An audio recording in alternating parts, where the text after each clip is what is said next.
En aquel tiempo dijo Jesús a sus discípulos: todo aquel que se declare por mí ante los hombres, también el Hijo del Hombre se declarará por él ante los ángeles de Dios.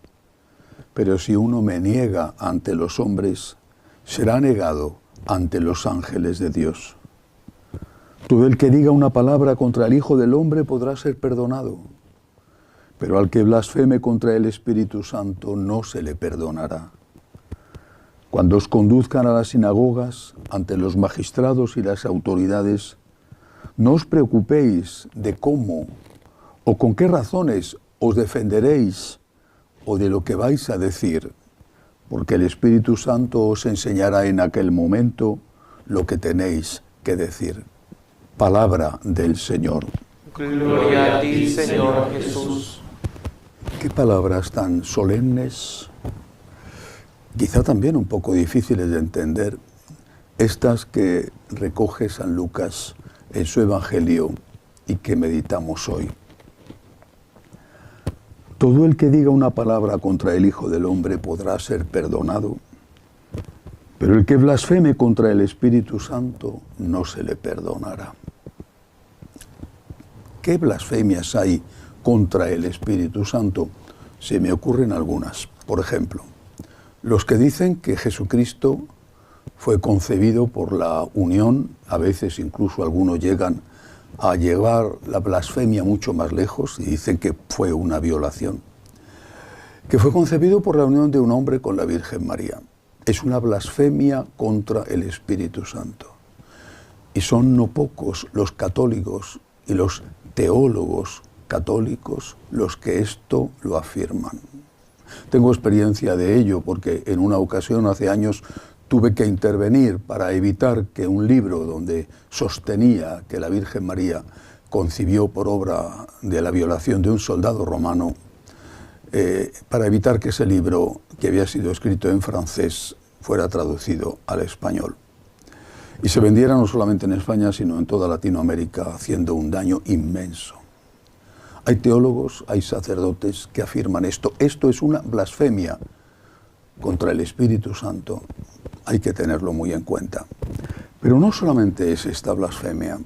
Por ejemplo, cuando dicen, ahora también, muchos, demasiados, cuando dicen que a ellos el Espíritu Santo les suscita una cosa que es contraria a lo que el Espíritu Santo ha hablado antes, es de alguna manera también una blasfemia contra el Espíritu Santo, porque están diciendo que el Espíritu Santo está sobre ellos contradiciendo lo que el Espíritu Santo ha dicho antes a través de otros, nuestro Señor Jesucristo, o antes los profetas, o después la intervención de la tradición con los concilios o con el magisterio de los papas. Pero ahora ellos son más listos que todos los demás y poseen más el Espíritu Santo que todos los anteriores. No hace mucho tiempo el Papa decía que la doctrina no se puede cambiar, pero que evoluciona. Esto es cierto. Hace 100 años no se hablaba de la inseminación artificial o de la clonación de embriones, por ejemplo. La doctrina no se había pronunciado sobre estos temas, no hacía falta, nadie pensaba en eso. Ahora, en cambio, la doctrina, basándose en lo anterior, ha dicho eso lleva consigo una manipulación y lleva consigo en muchos casos un aborto, la eliminación de embriones fecundados. Por lo tanto, no se puede aceptar. Es decir, la doctrina evoluciona, pero nunca se puede contradecir. Afirmar que antes era pecado una cosa y que ahora eso es un camino de santificación, por ejemplo, relaciones fuera del matrimonio, afirmar eso y decir que lo hemos entendido gracias al Espíritu Santo es una blasfemia contra el Espíritu Santo, porque el Espíritu Santo ha hablado antes diciendo una cosa y ahora, según ellos, habla diciendo justo la contraria. Esto no es evolución de la doctrina, esto es cambio, esto es, por lo tanto, traición, y esto es ofensa al Espíritu Santo. Pero si esto es a nivel general de la Iglesia, también sucede, y lo he comprobado en muchas ocasiones, a nivel particular. ¿Cuántas veces, muchísimas, me he encontrado con personas que dicen tener revelaciones especiales del Espíritu Santo, de Dios nuestro Señor, y que en esas revelaciones especiales les han dicho, Dios les ha hablado en su oración y les ha dicho que pueden hacer determinadas cosas. A mí el Señor me ha dicho, yo siento que, y eso, según ellos, es fruto del Espíritu Santo, es fruto de Dios. Ese discernimiento personal, cuando va en contra de lo que enseña nuestro Señor Jesucristo, de lo que ha enseñado de forma continuada durante 2000 años la Iglesia, ese discernimiento personal, aunque haya sido hecho con la mejor voluntad y en la oración y todas esas cosas, eso de yo siento que, a mí me parece que, eso va en contra del Espíritu Santo.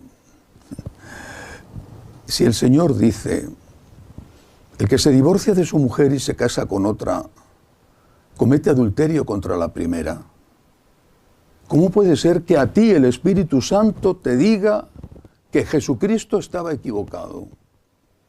Y que según el Espíritu Santo te ha dicho a ti, porque tú has estado en oración y lo has meditado, incluso lo has discernido con un sacerdote, especialmente determinados sacerdotes que has buscado para que te digan lo que quieres escuchar, y tú lo has discernido y has decidido que a ti el Espíritu Santo te dice en tu discernimiento que tú puedes comulgar aunque estás en esa situación de pecado.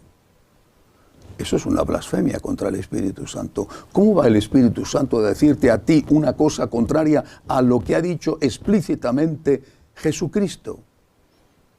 O el Espíritu Santo no estaba con Jesucristo, o el Espíritu Santo no está en ti. Debemos de tener mucho cuidado, porque posiblemente sin querer y sin ser conscientes, estamos haciendo daño y ofendiendo al Espíritu Santo, que es una persona de la Santísima Trinidad, como el Padre y como el Hijo. Debemos de tener mucho cuidado con esas revelaciones personales. Yo he sentido en la oración, bueno, pues es posible que Dios te haya hablado y que Dios haya entrado dentro de ti y te haya dado una luz, pero ¿por qué no contrastas eso con la enseñanza de la Iglesia? O con el cumplimiento de tus obligaciones. El Espíritu Santo descendió sobre los apóstoles junto con la Virgen María en Pentecostés. El Espíritu Santo les iluminó. Entendieron las Escrituras, entendieron las palabras de Cristo, que no habían entendido del todo por lo menos. Me refiero a los apóstoles, no a la Santísima Virgen, que estaba llena del Espíritu Santo. Entendieron y se pusieron a trabajar, a evangelizar, a transmitir lo que habían recibido, lo que habían entendido. ¿Podemos nosotros honestamente decir que sabemos más que los apóstoles? ¿Más que Jesucristo? ¿Más que los grandes santos que nos han precedido? ¿Que somos más listos que ellos y que tenemos el Espíritu Santo que nos ilumina a nosotros, pero a estos pobrecitos, los grandes teólogos de la historia de la Iglesia, los grandes concilios, que a estos pobrecitos no tenían ni idea y el Espíritu Santo no les asistía, y a nosotros hoy sí? Es un acto de soberbia tan gigantesco que es efectivamente una blasfemia contra el Espíritu Santo. ¿Y por qué no se perdonará? Porque para perdonar algo, para recibir, mejor dicho, el perdón hay que pedir perdón. Y esto que están tan llenos de soberbia, tan absolutamente llenos del peor de los pecados, que es la soberbia, que no se les ocurre pedir perdón y que consideran que ellos están en posesión de la verdad y que el pobre Jesucristo no sabía nada, sino que tiene que aprender de ellos que saben más que Jesucristo. Cuidado con las revelaciones particulares, cuidado, cuidado. Nunca puede ir una revelación particular en contra de lo que el Señor nos enseñó y de lo que nos ha enseñado durante 2000 años, al menos hasta ahora, la Iglesia. Que así sea.